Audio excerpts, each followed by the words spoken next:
So guys, if you want make better usi, better starch, now like this that they make, I just wash. If you want to make starch, first of all, you first apply your oil. So no matter what you do, make sure say you wash your hand. Urhobo whether urhobo and coffee boy you turn so now, you turn oil for the starch pot. Make sure say use that to rub the body where I be all wool my turn so now be where now. Then when we see where you carry the starch, tear the you put the starch.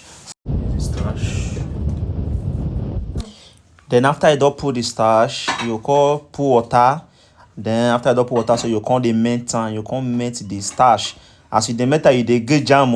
Make you know whether after everything you go thick or you go light. Make sure say you get jam.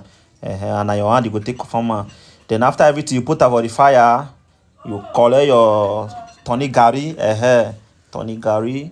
The normal stick when they say they make starch, we not get them. Now why are they use this also? So just watch.